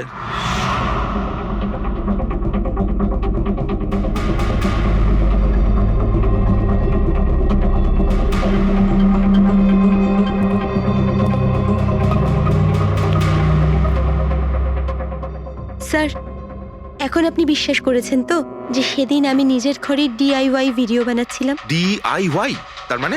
Do it yourself. স্যার, আমি প্রত্যেকদিন নিজের ইন্টারনেট চ্যানেলে মানুষদের দৈনন্দিন কাজের ইজি পদ্ধতি দেখাই। Do it yourself. Sir, news পেপারটা দেখুন, ডেটটা ওই একই। হ্যাঁ, সেটাই তো আছে। মানে ভিডিও ওই দিনই শুট করা হয়েছিল? স্যার। হ্যাঁ পুরবি। স্যার, আমি মেমোরি কার্ডের ডেট আর টাইম চেক করেছি। এই ভিডিওটা ওই দিনই তৈরি করেছিল, 2টো থেকে 4টের মধ্যে। আচ্ছা। আর স্যার, ওরির মোবাইল লোকেশন ক্রস চেক করেছিলাম আমরা, তাতে দেখলাম ও সেদিন বাড়িতেই ছিল। পুরবি, একটা কাজ করো, এই 4 জন লেডিসকে আলাদা ঘরে বসাও। স্যার। চলো।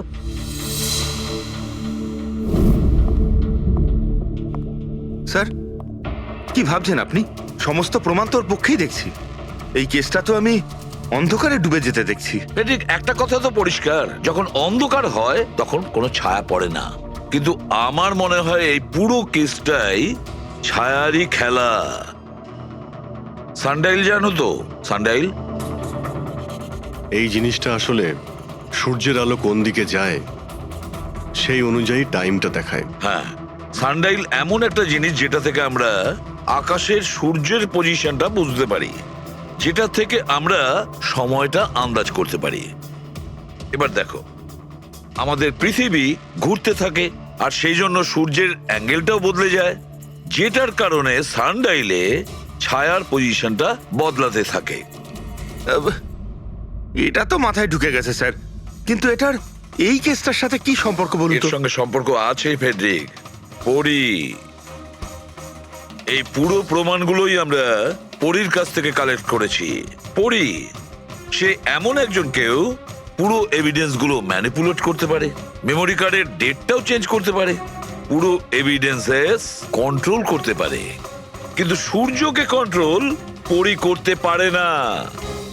ভুলে যেও না যে সূর্য কোনো সময়ই ভুল সময় সে দেয় না। তার মানে ওরই ভিডিওতে ডেট আর টাইম দুটোই চেঞ্জ করে দিয়েছে। হয়তো চেঞ্জ করেছে বা করেনি, কিন্তু এখন আমরা এই ছায়াকে প্রশ্ন করব যে পরি সত্যি বলেছে না মিথ্যে বলেছে। কারেক্ট, এই সেটিংটা একদম সেরকমই হয়েছে যেমন পরীর ভিডিওতে ছিল। আর রোদও সেই রকম আছে সেদিন যেরকম ছিল। শুধু পরীর জায়গায় পুরবি দাঁড়িয়ে আছে। স্যার, আমরা এখানে কি করব? আগামী 6 ঘন্টা পর্যন্ত পুরবীকে এইভাবেই দাঁড়িয়ে থাকতে হবে যেভাবে ভিডিওতে পরি দাঁড়িয়েছিল। আমরা এটাই দেখতে চাই যে যদি পরি সত্যি কথা বলে তাহলে 2 থেকে 4টের মধ্যে পুরবীর মুখে ঠিক সেই জায়গা থেকে রোদ্দুর পড়বে যেমন পরির মুখে ছিল। আর স্যার, যদি আমার ছায়া পরীর ছায়ার সাথে ম্যাচ না করে তো? তো দেখতে হবে। ক্যামেরা অন করো।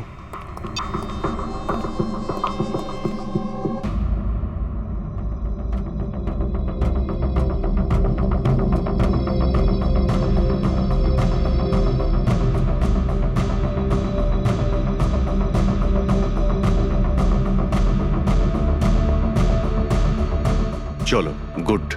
ওকে পুরবী, রিল্যাক্স। আচ্ছা, কি আছে এই ভিডিওতে? আরে দেখতে দাও ভাই।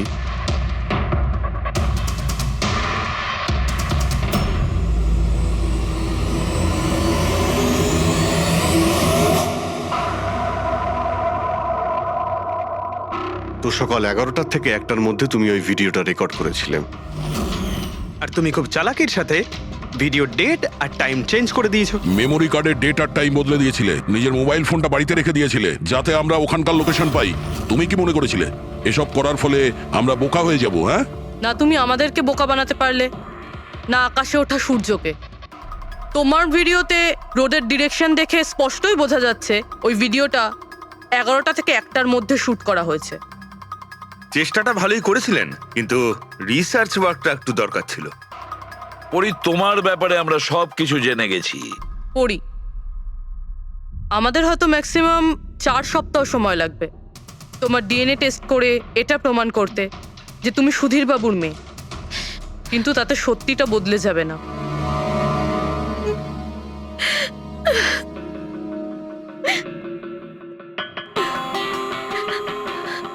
আমি ওনাকে মারতে চাইতাম না, একদমই মারতে চাইতাম না ওনাকে। আমি তো শুধু এইটুকু চাইতাম যে উনি আমাকে স্বীকার করুক। ছোট থেকে এখনো অবধি আমি অনাথ আশ্রমে বড় হয়েছি, তার জন্য একটা ফ্যামিলি চাইতাম আমি। তুমি সুধীর বাবুর ব্যাপারে জানতে পারলে কিভাবে? ওই আমার ছোটবেলার জামা কাপড়ের জন্য। ওই জামা কাপড়ে হসপিটালের কার্ড ছিল, উনি ওটা বের করতে ভুলে গেছিলেন। ওই কার্ডে বাবার নাম্বারও ছিল। তারপর আমি বাবাকে অনেক খুঁজলাম, তখন শেষ পর্যন্ত ওনার কোম্পানির কথা জানতে পারলাম। কিন্তু তুমি ওনার কোম্পানি কেন জয়েন করলে? তুমি চাইলে সুধীরবাবুকে অন্য জায়গাতেও কথাটা বলতে পারতে যে তুমি ওনার মেয়ে। কিন্তু আগে আমি ওনার সাথে দেখা করতে চাইতাম, চিনতে চাইতাম ওনাকে। তারপর আস্তে আস্তে জানতে পারলাম যে উনি খারাপ মানুষ নন, মনের দিক থেকে খুবই বড়। তখন আমি ভাবলাম যে হয়তো ওই সময় ওনার অবস্থা খুব খারাপ ছিল, তাই অনাথ আশ্রমে দিয়েছিল আমাকে। কিন্তু এখন তো ওনার খুব ভালো অবস্থা, এখন তো উনি আমায় আপন করতে পারতেন। তাহলে ওনার সঙ্গে দেখা হতে না হতেই প্রপার্টিতে ভাগ কেন চাইলে? কারণ আমি জানতে চাইতাম যে ওনার কাছে ইম্পর্টেন্ট কি, টাকা না আমি। তার জন্যই সুধীর বাবু ওনার উইল চেঞ্জ করতে চাইছিলেন। হ্যাঁ, আর এটা শুনে আমি খুব খুশি হয়ে গেছিলাম। কিন্তু সুধীর বাবু তার সিদ্ধান্ত বদলে ফেলেছিলেন, যেটা তুমি সহ্য করতে পারোনি। স্যার, ও সব ওনার ওয়াইফ আর ওনার মেয়ের জন্য হয়েছিল। ওরা এটা সহ্যই করতে পারছিল না যে বাবা আমার নাম উইলে অ্যাড করছিল। অর্থাৎ আরও একবার সুধীরবাবু আপনাকে মেনে নিতে অস্বীকার করলেন। হ্যাঁ, আর এইবারও ঠিক ফ্যামিলির জন্যই। উনি একদম বদলাননি, উনি একদম ঠিক আগের মতোই ছিলেন। সেলফিশ, সুবিধাবাদী, দায়িত্বজ্ঞানহীন। সহজভাবে নিজের ভাগটা পাননি বলে ওনাকে ব্ল্যাকমেল করতে শুরু করে দিলেন। না, আমি যখন ওনাকে প্রথম এনভেলপ পাঠিয়েছিলাম তখন আমার এরকম উদ্দেশ্য ছিল না। আর না আমি এতটাই বোকা যে এনভেলপ নিজের মুখ দিয়ে সিল করব। আমি তো এটাই ভাবতাম যে অ্যাটলিস্ট উনি আমাকে নিজের ফ্যামিলিতে ইনক্লুড করুক, আমার নিজেরও একটা ফ্যামিলি হোক। আর তার জন্যই আমি বাবার জন্মদিনের দিন নেশাযুক্ত ওষুধ দিয়ে বাদামের কেক নিয়ে ওনার বাড়িতে গেছিলাম। Happy birthday to you.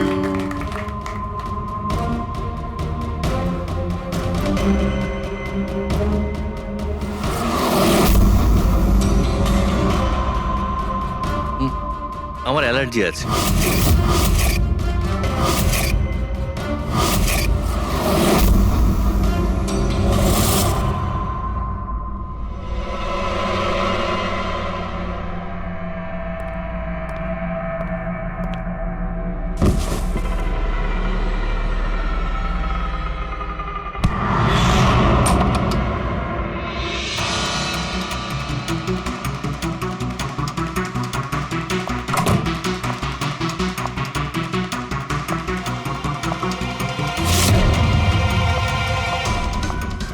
বাবা,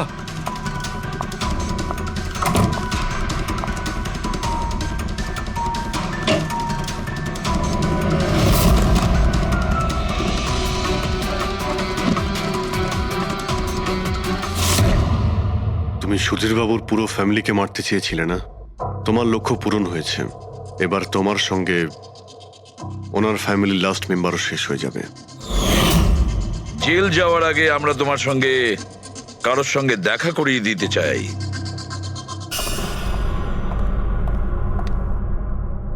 ইনি অদিতি দেবী, তোমার মা।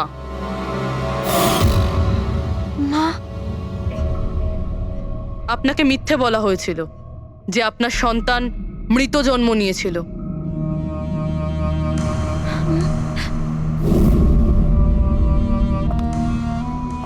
মা,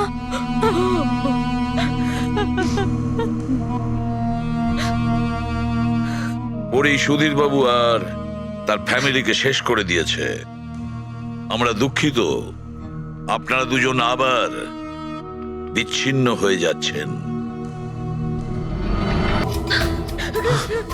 কি করলাম আমরা?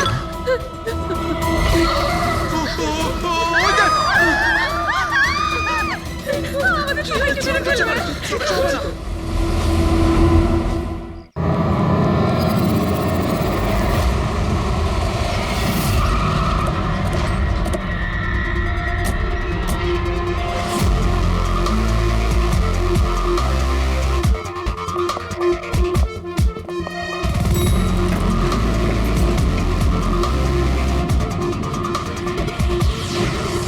এক্সকিউজ মি, এক মিনিট একটু সরে যান।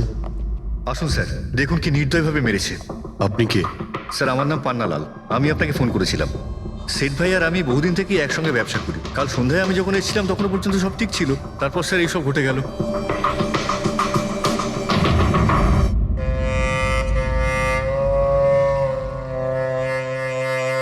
ইনি কে? স্যার, বাড়ির চাকর রামু।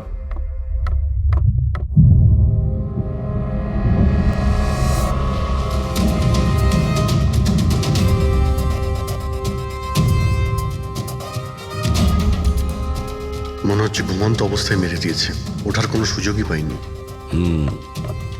স্যার, উপরে দুটো লাশ আছে।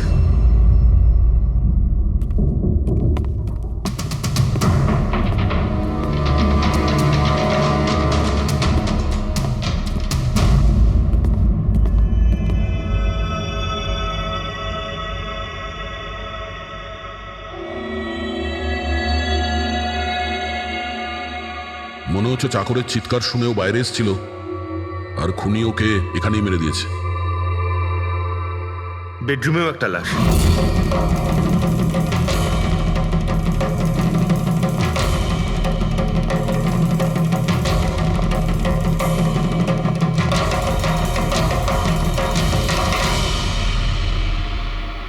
আওয়াজ শুনে হয়তো ওঠার চেষ্টা করেছিলেন, আর এখানেই মেরে দিয়েছে।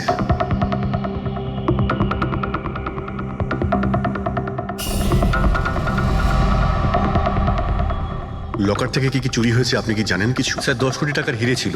2 সপ্তাহ আগে আমি পলিসিও করিয়েছিলাম, সমস্ত হিরে নিয়ে চলে গেছে। হিরে? স্যার, একটা অস্ত্র বাথরুমে।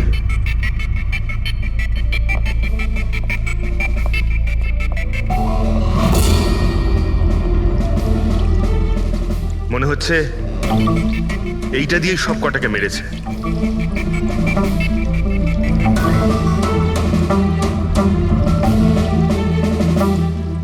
এটা খুব ভালো মতো পরিষ্কার করে দিয়েছে। তাও আবার সাবান দিয়ে। মনে হচ্ছে না এতে কোনো প্রমাণ পাবো। ভাই, এ তো একটা বিপজ্জনক খুনি। প্রথমে 3-3টে খুন করে, আর তারপরে বাথরুমে বসে অস্ত্রটা পরিষ্কারও করে দেয়। সাইকোপ্যাথ। আচ্ছা, এই হীরের ব্যাপারে আরো কেউ কি জানতো? স্যার 3 জন লোক জানতো। কারা? আসুন দেখাচ্ছি স্যার। একজন তো ওনার ভাইপো কমলেশ, 2 জন এমপ্লয় ছিল, সতীশ আর স্যার মানিক। আসুন স্যার, আমি দেখাচ্ছি আপনাদের।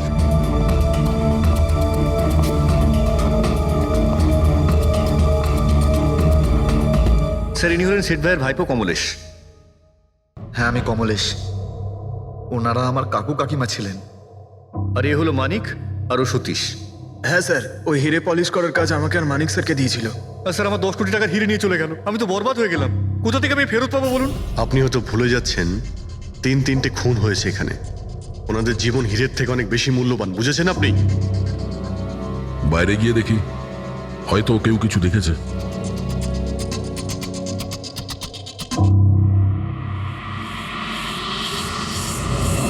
আমাদের কাল রাতের সিসিটিভি ফুটেজ চাই।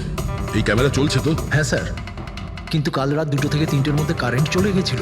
ওই সময়ে কিছু পাইনি স্যার, কিন্তু তার আগে আর পরে সব আছে স্যার। 2 থেকে 3টের সময় কারেন্ট ছিল না, হয়তো খুনগুলো ওই সময়ই হয়েছে।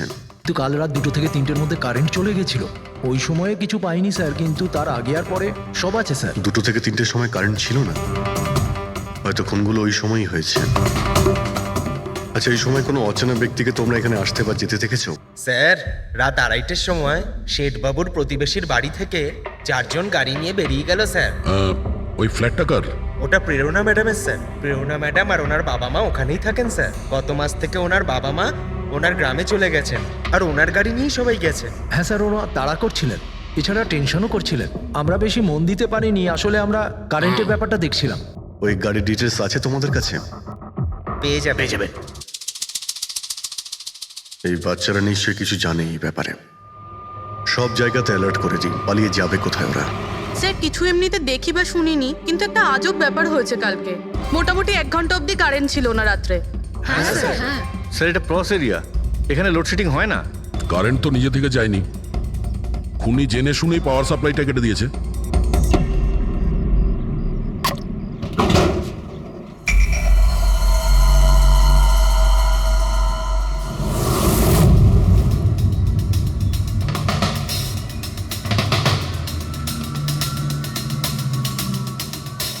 স্যার, এই দেখুন, কেউ নাড়াচাড়া তো করেছে।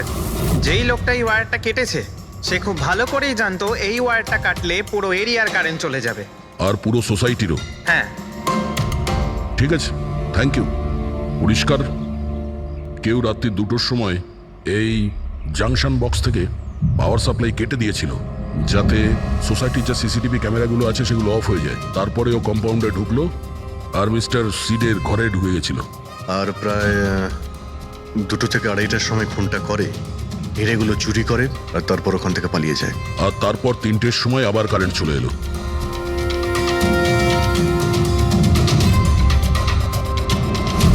স্যার, আপনার থিওরিতে একটু গন্ডগোল দেখতে পাচ্ছি। কি গন্ডগোল আছে? ওই 3 জনের মৃত্যু 2 থেকে 3টের মধ্যে হয়নি। কি? তাহলে কখন মারা গেছে? এর ধরো 1 ঘন্টা সোয়া 1 ঘন্টা আগে, মানে 1:45 থেকে সোয়া 1টার মধ্যে। এটা কি করে সম্ভব ডক্টর? দয়া, এই 3 জনের বডির টেম্পারেচার আর বডির ভেতরের পরিস্থিতি এই কথাই বলছে যে এদের মৃত্যু 1:45 থেকে সোয়া 1টার মধ্যেই হয়েছে। আর তার ওপর এই মিস্টার সৈয়দের ঘড়ি। আক্রমণের সময় উনি নিশ্চয়ই খুনিকে নিজের হাত দিয়ে আটকানোর চেষ্টা করেছিলেন, আর এই ধাক্কাধাক্কিতে ওনার ঘড়িটা বন্ধ হয়ে গিয়েছিল। এখন ঘড়িটা সময় দেখাচ্ছে 12:55। 12:55? কিন্তু স্যার, যদি খুনগুলো 12টা থেকে 1:45টার মধ্যে হয় তাহলে খুনি হয়তো তার আগেই এসেছিল। কিন্তু বিল্ডিং এর লাইটগুলো তো 2টো পর্যন্ত অন ছিল স্যার, আর সিসিটিভি ক্যামেরাও কাজ করছিল। আর বিল্ডিং এর সিকিউরিটি খুব ভালো স্যার। আর একজন ওয়াচম্যান স্যার মিস্টার সিডের ঘরের নিচেই দাঁড়িয়ে ছিল। আমরা সিসিটিভি ফুটেজ চেক করেছি, 2টো পর্যন্ত তো খুনি বিল্ডিং এ ঢোকেইনি। তাহলে এলো কখন? আর তাছাড়া খুনি খুনগুলো করার পরে পাওয়ার কার্ডটা কেন করতে গেল? ফ্রেডি। হ্যাঁ ফ্রেডি। আচ্ছা, ভেরি গুড স্যার। ফ্রেডি ওই 4 জন বাচ্চাকে ধরে নিয়েছে। শহরের বাইরে যাওয়ার চেষ্টা করছিল, ওয়াশি বিচের কাছে ওদেরকে ধরে নিয়েছে। Great work. সবাইকে নিয়ে এই বিউরোতে আসতে বলো।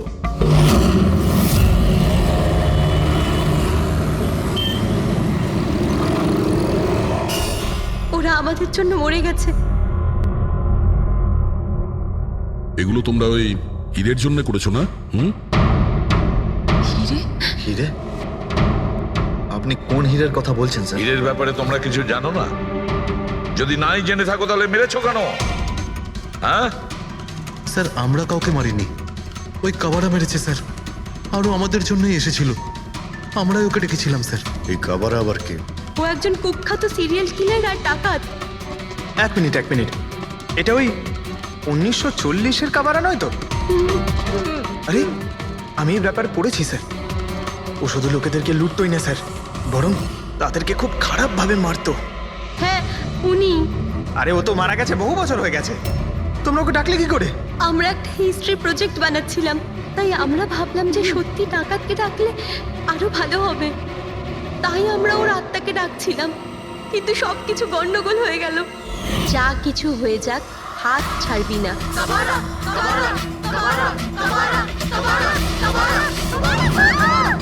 তোরা হাত কেন ছেড়ে দিলি রবি? তোরা জানিস এটা কত ভয়ঙ্কর হতে পারে। Guys, let's just change.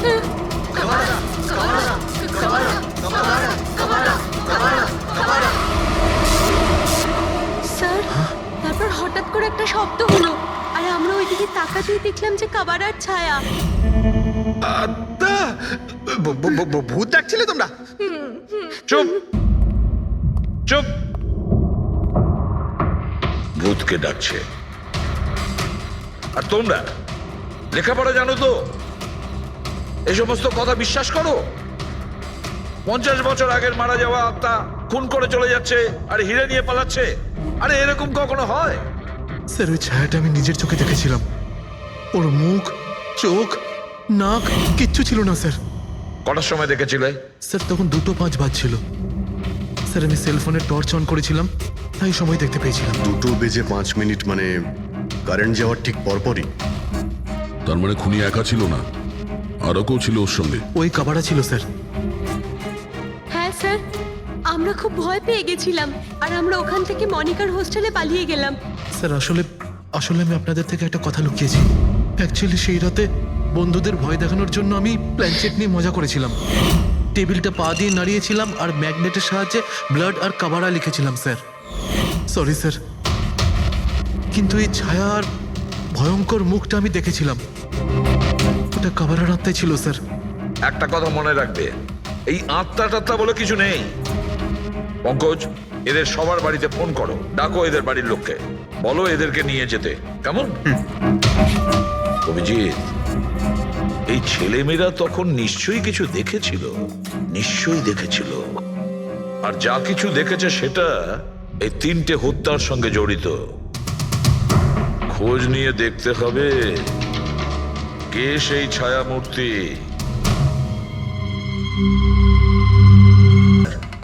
কিন্তু কাল রাত 2টো থেকে 3টের মধ্যে কারেন্ট চলে গেছিল। ওই সময়ে কিছু পাইনি স্যার, কিন্তু তার আগে আর পরে সব আছে স্যার। 2 থেকে 3টের সময় কারেন্ট ছিল না, হয়তো খুনগুলো ওই সময়ই হয়েছে।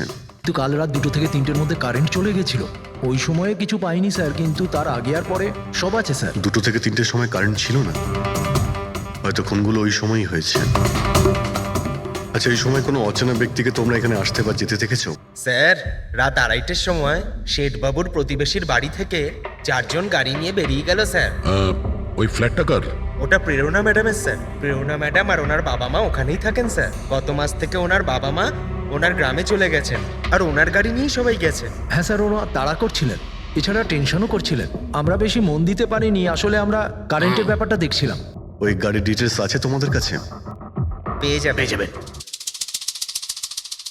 এই বাচ্চারা নিশ্চয়ই কিছু জানে এই ব্যাপারে। সব জায়গাতে অ্যালার্ট করে দিই, পালিয়ে যাবে কোথায় ওরা। স্যার, কিছু এমনিতে দেখি বা শুনিনি, কিন্তু একটা আজব ব্যাপার হয়েছে কালকে। মোটামুটি 1 ঘন্টা অবধি কারেন্ট ছিল না রাত্রে। হ্যাঁ স্যার, এটা ক্রস এরিয়া, এখানে লোডশেডিং হয় না।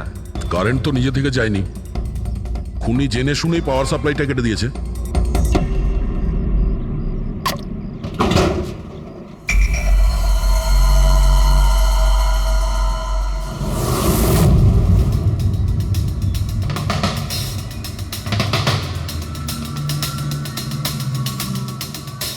স্যার, এই দেখুন, কেউ নাড়াচাড়া তো করেছে। যেই লোকটা এই ওয়্যারটা কেটেছে সে খুব ভালো করেই জানতো এই ওয়্যারটা কাটলে পুরো এরিয়ার কারেন্ট চলে যাবে, আর পুরো সোসাইটিরও। হ্যাঁ। ঠিক আছে, থ্যাংক ইউ। পরিষ্কার, কেউ রাত্রি 2টোর সময় এই জাংশন বক্স থেকে পাওয়ার সাপ্লাই কেটে দিয়েছিল, যাতে সোসাইটির যে সিসিটিভি ক্যামেরাগুলো আছে সেগুলো অফ হয়ে যায়। তারপরে ও কম্পাউন্ডে ঢুকলো আর মিস্টার সিডের ঘরে ঢুকে গেছিল। আর প্রায় 2 থেকে 2:30টার সময় খুনটা করে, হিরেগুলো চুরি করে আর তারপর ওখান থেকে পালিয়ে যায়। আর তারপর 3টের সময় আবার কারেন্ট চলে এলো।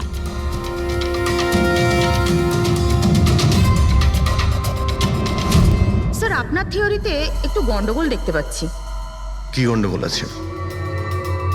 ওই 3 জনের মৃত্যু 2 থেকে 3টের মধ্যে হয়নি। কি তাহলে কখন মারা গেছে? এর ধরো 1 ঘন্টা, 1.25 ঘন্টা আগে, মানে 1:45 থেকে 1:15টার মধ্যে। এটা কি করে সম্ভব ডক্টর? দয়া, এই 3 জনের বডির টেম্পারেচার আর বডির ভেতরের পরিস্থিতি এই কথাই বলছে যে এদের মৃত্যু 1:45 থেকে 1:15টার মধ্যেই হয়েছে। আর তার ওপর এই মিস্টার সৈয়দের ঘড়ি।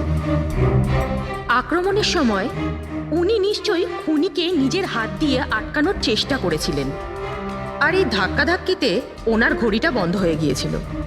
এখন ঘড়িটা সময় দেখাচ্ছে 12:55। 12:55? কিন্তু স্যার, যদি খুনগুলো 12টা থেকে 1:15টার মধ্যে হয়, তাহলে খুনি হয়তো তার আগেই এসেছিল। কিন্তু বিল্ডিং এর লাইটগুলো তো 2টো পর্যন্ত অন ছিল স্যার, আর সিসিটিভি ক্যামেরাও কাজ করছিল। আর বিল্ডিং এর সিকিউরিটি খুব ভালো স্যার। আর একজন ওয়াচম্যান স্যার মিস্টার সিডের ঘরের নিচেই দাঁড়িয়ে ছিল। আমরা সিসিটিভি ফুটেজ চেক করেছি, 2টো পর্যন্ত তো খুনি বিল্ডিং এ ঢোকেইনি, তাহলে এলো কখন?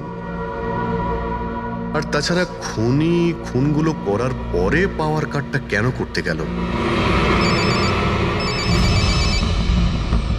ফ্রেডি। হ্যাঁ, ফ্রেডি। আচ্ছা, ভেরি গুড স্যার। ফ্রেডি ওই 4 জন বাচ্চাকে ধরে নিয়েছে, শহরের বাইরে যাওয়ার চেষ্টা করছিল, ওয়াশি বিচের কাছে ওদেরকে ধরে নিয়েছে। Great work. সবাইকে নিয়ে এই বিউরোতে আসতে বলো।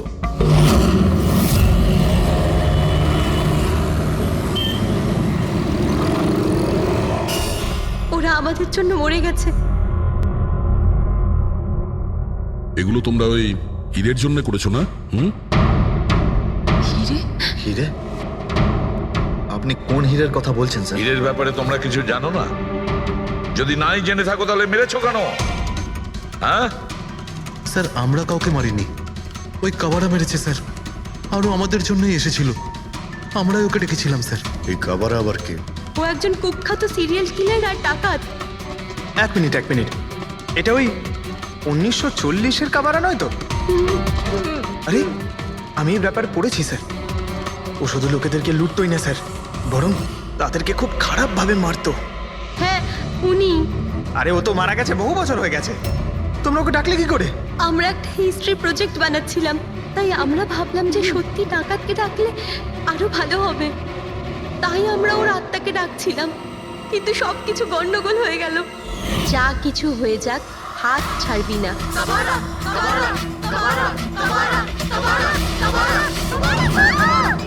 তোরা হাত কেন ছেড়ে দিলি রবি? তোরা জানিস এটা কত ভয়ঙ্কর হতে পারে? Guys, let's just change.